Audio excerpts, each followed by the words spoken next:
Grigsby with us. Now, if you have seen a previous video, Terry showed us how she used Thumbtack to get 10 students in 1 week. It was really, really awesome. And lots of people were motivated and they started using Thumbtack as well to be able to get students. And then we slowly started hearing about some changes that were happening. And Terry was invited to a webinar that Thumbtack was doing to explain some of the changes. And so I asked her to, come on by and help us understand what some of these changes are so that you guys can make the best decision for yourselves on what tools are going to help you to be able to get clients. So when you were using Thumbtack before, what was it like, Terry? So before, how it was is you would get a notification that somebody needs a request for tutoring. And then you could look it over and you could decide to quote or not. And every time you quoted, it was between like $5 and $6 to quote per quote. And you paid that as soon as you quoted. And then you would go back and forth with the client and so on. And then they would hire you and so on. So it was only like a $5 charge.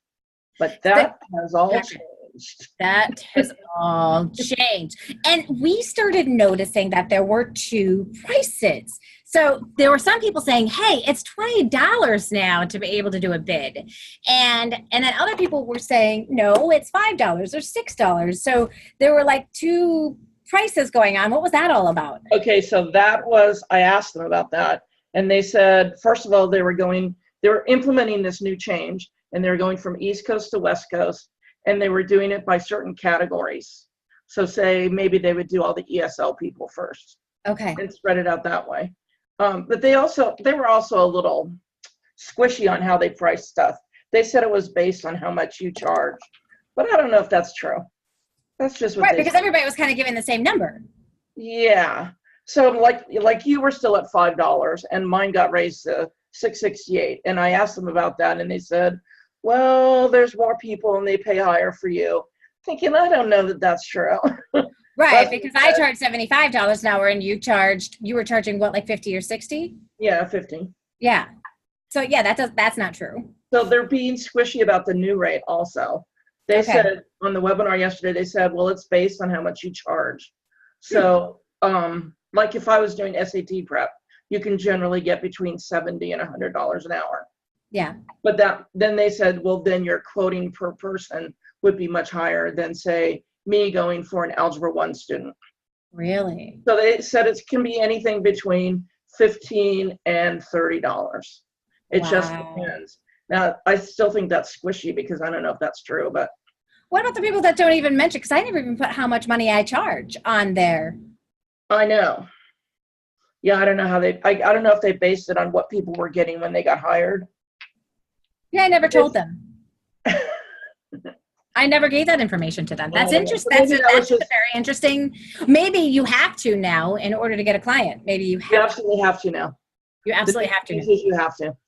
Okay. Well, you don't have to, but you'll never find anybody if you don't. Yeah, because they won't send you any of the names. Yeah, you'll never show up. Yeah. So there's certain information you have to fill out in order for you to show up. Yes. The first thing you must do is instant match. If you don't have instant match, you have no prayer of getting anybody. Okay. And so instant match, I said this in another meeting, but let me really quickly say it here. Instant match you can turn on through the tools at the Pro Center. And what that's supposed to do is Thumbtack is going to be looking out for jobs that you're interested in. And if they get a request, they automatically send your name over to that person. So, and then the thing is on Instamatch, you get first dibs. So if you don't have Instamatch, you will be getting like second and third dibs. And that's what was happening to me. I wasn't on Instamatch and I kept never getting any requests anymore. Like, what is going on around here? And then I called them and they said, oh, you have to have Instamatch to get first dibs because the math categories get taken really fast. Got it. Ugh, so annoying. But once I put Instamatch on, then I started getting a lot more requests again. Okay, great. Now, so I want to revisit this idea because we used to pay, let's say $5 or $6 per bid that we kind of put on in there. And then if somebody never even looked at our bid, they refunded the money. Right. But now they are doing it differently. They're charging by people that contact you once you put your bid in. So you can bid as many times as you want, but then people will contact you and you only get charged when they contact you. Is that correct? That is correct. That is correct. Now, if they contact you and say, I'm going another direction, then you just get hold of Thumbtack and they reverse the charge. Okay. So that you only get charged if they have interest in you in that contact. But if they don't contact you at all and they view your quote, you don't get charged for that anymore. And you used to get charged for that if they viewed it, right? If they view it, that doesn't cost you anything. It's But it only used to. if they contact you. You used to get charged if they viewed it. Yeah. And you had that happen. So would you say it's about a horse a piece then when it comes to the charging? Like it still is about the same, it just looks different? Well, I was doing the math on this the other day. I think it's very similar pricing, but Yes. it scares you when you know you're going to have to pay $20 per person. Yes. Oh, no. But when you think about who actually contacts you, most of the people never contacted me.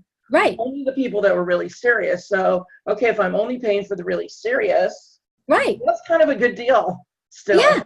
Yeah. Yeah. Because you're getting the It's still people about the most same. ready.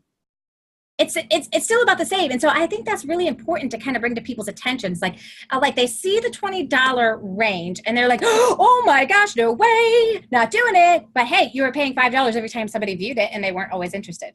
Right. So now you only are dealing with people that are super serious and are contacting you because they are interested for the most part. And if they're not interested, you can ask for a refund and they'll refund you. The other thing that goes along with this that might help people is that you have to set a weekly budget now. You can't send out any quotes till you set a weekly budget. And I think that's just Thumbtack protecting themselves so that you're not spending hundreds of dollars every week on quotes. So I noticed for me, like I do all sorts of tutoring, like I do geometry, algebra, pre-cal, SAT. So for each of those categories, I have to set a weekly budget before I'm ever even allowed to quote now. So would you say that it would be better to stick to one specific area that you enjoy the most to say, okay, I'm going to put $40 if they're going to charge 20 per, $40 on, let's say, SAT prep, and then turn off the others, and then they're only going to send you then the SAT prep people? Possibly? I think that's a really good experiment. Okay. I don't know if that will get, you'd get the SAT people, I guess. It would be an interesting experiment to see how that works. Right, because because you don't want to put $20, you don't want to put $40 for every single one of those areas. No. Because then all of a sudden you just paid like $200 in the week and you're like, what just happened? No, I haven't had to pay anything yet because nobody's contacted me so far. I've sent out now it's really about them contacting you versus you contacting them. Exactly. The thing I don't like about that is that you can't make it as personalized. Like you can still see when people view your quote, and that would be when I'd hit the follow-up message thing and try to really personalize it to the person. Right. And now I'm a little gun shy of whether I want to do that. Because if I do that, they're more likely to contact me, and they might not be more interested though. Right. What did they attempt to answer that yesterday? Oh, there were so many people were upset during that webinar. I can imagine. Yeah, there's a lot of people not liking things. They are. And so we're all curious, Terry, because you have been like our Thumbtack like guru lady. What are your feelings towards these changes? Well, there's some things I really don't like. I don't like not being able to personalize things. Yeah. Because that was always my leg up. Because I would do our empathy chart stuff that we do, and you get right it through the door, like easily. And so you can't really do that anymore. So that worries me, because how do I stand out in the crowd now? Exactly. Yeah. So what they're going to start seeing, the customer is only going to see your introduction that you typed in your profile. How long can your introduction be? Pardon me? How long can your introduction be? I think there's not a limit, but they're not going to see. It's going to be like Facebook. If it's too many words, it says see more. Yeah. So what's going to start happening now is they just get sent the 5 people. Yeah. And they can see everybody's prices and a little bit of their introduction. So I did go back. Now it's just a price war. It's kind of a price war. I did change my introduction to try to make it more touchy-feely, but I don't know. Yeah, that'll be interesting to see how that goes. Yeah, that is really disturbing because honestly, we all know that that being the cheapest doesn't mean you're the best. No. And honestly, there are some clients that they know the difference between that as well. So looking for the cheapest isn't going to get you the best results when it comes to tutoring. It's just going to get you the cheapest results. But what if somebody who charged more money could get better results in less time? They're really the cheaper person. So you need to try to convey, it seems like, that message and that piece of it so that they want to hire you. And I think that might be a good reason to do a follow-up message now, because you have to put your price. If you can still put NA, but I don't think you'd ever show up in a certain. Pump it up. So that would be a good reason to do a follow-up, I think. Yeah, absolutely. So besides Thumbtack, what are some other tools out there that people can use to be able to get clients immediately? Well, I mean, during the webinar, they talked about this place called fash.com, and I looked it up. It's for wedding and engagements, parties and stuff. So that's not it. Oh, so maybe because Thumbtack isn't just tutoring. Yeah, it's all those services. It's all those services, but there's sites like care.com. Yeah, care.com. That has some tutoring on there. Are you familiar with any others? I am not familiar with any others, but the thing about care.com is you can't get very much money there. Most of them are $15 to $25. Okay. And that's just not much. That's like doing Craigslist kind of.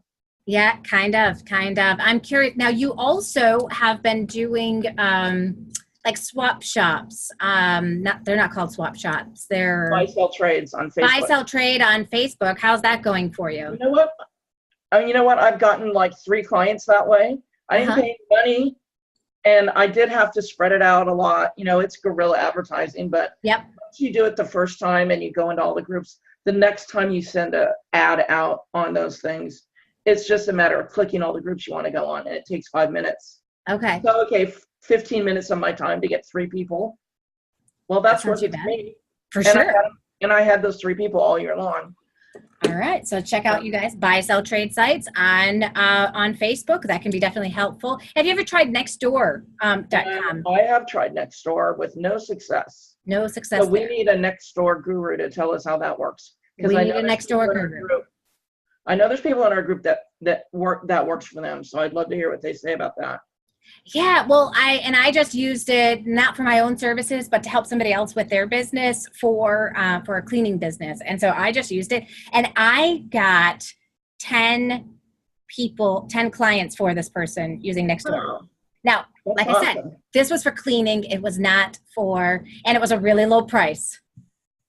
So it wasn't for tutoring services, but it's definitely something to kind of check out. And like Terry said, one of us needs to be a Nextdoor guru. So I know they're out there because I see them talking about it. So we will keep you guys up to date on what are the best tools if you need to get clients like immediately. Now, obviously, you guys, I really want to stress the importance of building an online presence. And creating content and being able to build that content and spread that content, that is always going to be the best way to do marketing for your online tutoring business. But when you're getting started in the beginning, you like to have this quick influx of students, and these are some tools that you can utilize. So people could still try and utilizing Thumbtack. You can use care.com, Nextdoor. You can use all those different resources, the buy, sell, trade sites, and see where you get with that. Even possibly Craigslist. It's on the bottom of my list to try because I'm way overpriced for Craigslist. But, definitely take a look and see where can you start getting some students from these different resources so that you can begin building your business. And then you can also be able to create that content and be able to spread it so you can start getting clients from all over the world and not even just in your area. So awesome. Well, thank you so much for taking the time to share all that information with us. It's very, very useful. I loved hearing your opinions, your thoughts, and I appreciate you taking the time to attend that webinar so that we could all learn and grow from you as well. Yeah, and I'll keep experimenting with it and see what I find out. Yeah, we'll stay tuned and we'll figure it out. Okay. Thanks, Terry.